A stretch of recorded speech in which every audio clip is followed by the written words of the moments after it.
Right then. So tonight is going to be slightly shorter than usual, so I'm going to see if I can fit in two different lessons. So the first one we're going to do is DT10, which is helicopter operations. So like I said, it's quite a short lesson, but we'll see how quickly we get through it. So what we're going to cover is basically preparing for a helicopter evacuation in the event of any sort of emergency. Normally, when shit really hits the fan in a diving emergency, a helicopter is going to be involved in the rescue just because of the distance involved for us. For those who went to the Farne Islands, you probably weren't aware, but you will be now, that the closest decompression chamber was a 4-hour drive away. So you were guaranteed to have a helicopter ride if you got bent.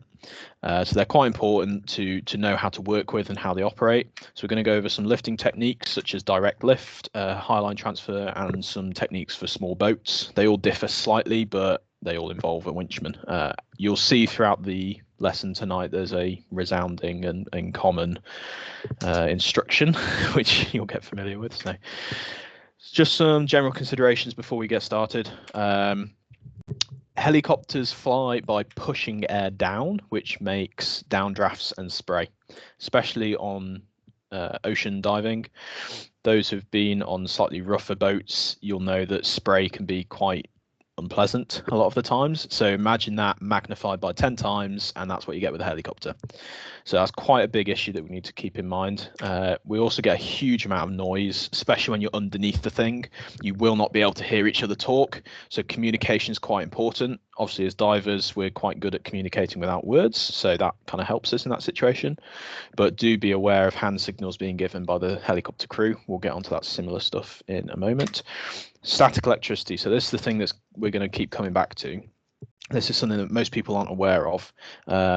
With helicopters, they can generate a static charge, and if you don't take the right precautions, that can end up seriously injuring you, potentially killing you. So we're going to kind of go over how we deal with that. And in the end, it's all about kind of obeying the signals and directions from the helicopter crew. They know what they're doing with the helicopter rescue, so just follow their lead. You do not know better than them. So yeah. So first step, let's say we've had an emergency and we need to get someone off a boat and into a hospital, and the Coast Guard has told us that a helicopter is coming to pick the casualty up. So we need to prepare the boat for that event. So the first thing we do is secure loose objects. With the helicopter downdraft, obviously there's a huge amount of wind going around, so loose stuff like hoods and gloves, masks, fins, that sort of thing can get blown around quite easily off the boat. And it's not just losing the objects, which will be unfortunate. It's also if they end up hitting something or someone, because that tends to hurt.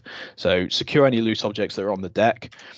Remove any sort of obstructions on the deck, so bits of kit that are lying around on the floor, get those out of the way, not just so it's easier for you to operate and move the casualty around, but also it gives a bigger landing area for the winchman, so that's quite important.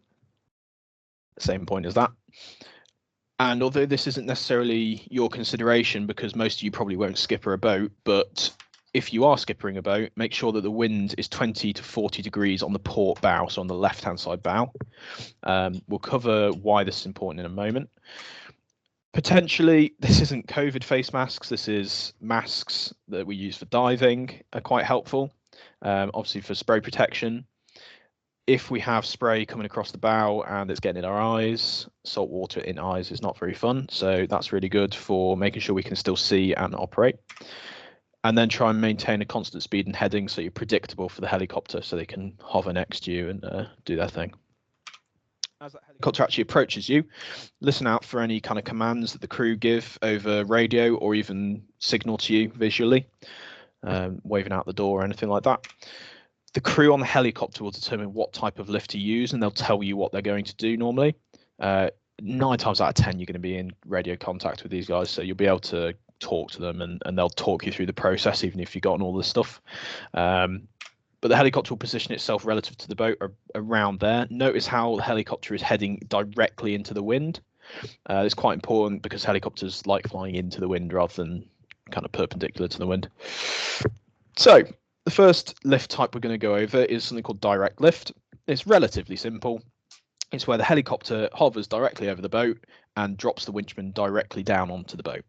It can be used on all sizes of boats, all different types. Now, the catch here is you do not touch the winchman. So coming back to that static electricity we mentioned earlier, the helicopter while flying, because it's a big spinning, rotating mass, it generates a static charge. And if you touch that winchman before anything else touches the ground, that static charge then goes through you, which isn't particularly good. So you need to make sure that you let the winchman or the trailing line touch the boat or the sea first. It will be the trailing line. So you see in the diagram that the winchman has a bit of line underneath them. They'll have some kind of line hanging down, and that will be what touches the ground, because otherwise the winchman gets the shock. Let that touch the ground. Do not grab hold of it and try and guide the winchman back into the boat, because you'll get a shock. So that's really, really, really important. That's the one thing, if you're going to take away anything from this lesson, that's the one thing to take away. So the next little technique that we'll cover is a little bit more complex, but it's called the highline transfer. And this is when we have any sort of obstructions, or if the boat is being rocked back and forth, up and down, all that sort of stuff, and winching a winchman directly onto the deck could end up with them getting hit by the boat if it's rocking back and forth. So first things first, the helicopter hovers above the boat and deploys a line down onto the boat. Again, do not touch the line, let it touch the boat or the sea first. Don't tie the line to anything. It needs to be loose to move around in case the helicopter needs to pull away and not be tied to the boat. And obviously keep the line clear of any obstructions, so don't let it get tangled in anything. Once the line is actually on the boat, they'll play out a lot of looseness in the rope and make sure it's coiled onto the deck so it's not going to slide off. And then they'll move to this position. So it's a low hover off the side of the boat. So that means that the winchman, when they come out of the helicopter, is not directly above the boat and doesn't risk getting just like smacked by the boat, basically. So then the winchman's going to come out of the helicopter, start winching down, and the helicopter, as the winchman goes down, will take up the slack and move the winchman closer and closer to the actual boat. Okay. Again, don't try and pull the winchman towards you, partly for the static shock, although the line should have already touched the boat, but also just because it's not needed in this maneuver and you'll just make things worse. Use the line to guide them over the deck, but don't try and pull them towards you. The helicopter's the thing that moves them towards the boat. Just make sure that they actually land on the boat. And once the helicopter's directly above the boat, the winchman should be on the boat, hopefully. If the winchman's going to be on the boat for an extended period of time, maybe the casualty needs assessing or putting on a stretcher or anything like that, the helicopter might move off and hover, or go into that low hover, or just fly in a circle somewhere and come back when it's time to pick them up. Once they're finished and ready to pick up the winchman, it's basically the reverse of putting them on the boat. So they'll get directly above, attached to the winch line, and then slowly move across and play out that play as the winchman moves away. So it's just the reverse, really. And then once the winchman and casualty are back in the helicopter will move back up to a high hover and recover the line that's left on the boat directly above. And that's pretty much it for the highline transfer. So it's a little bit more complicated than the direct method, but it's to avoid any obstructions above the boat, and also if the boat's moving with any sort of movement, it's normally a bit safer for the winchman to have that kind of transfer. The final one of the three we're going to look at is a small boat technique. So this is when you're on a little rib. Obviously, there's not a lot of space to get winchman on, and it requires a little bit more preparation.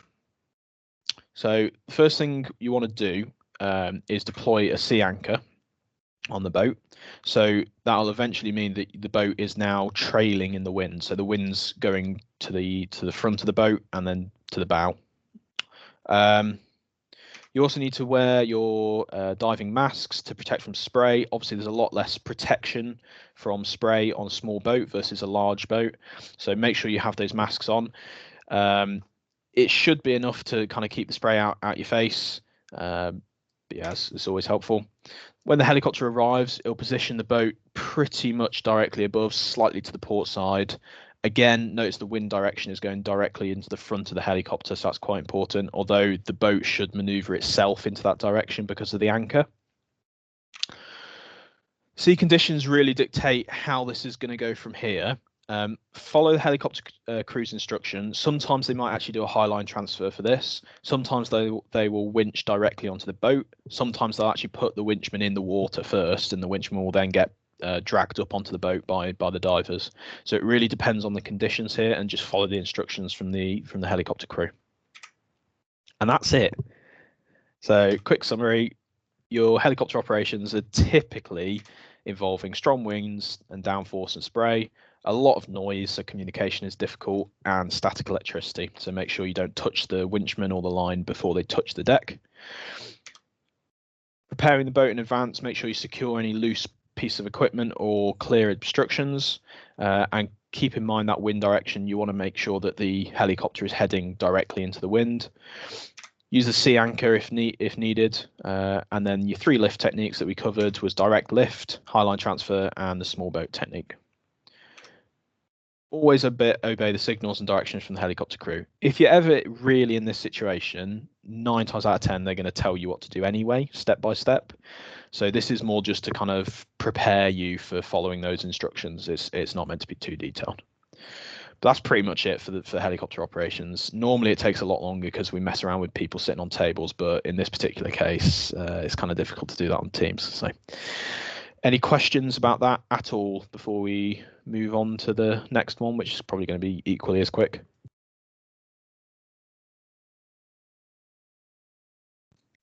Nothing. Brilliant. Right, give me one moment just to swap over.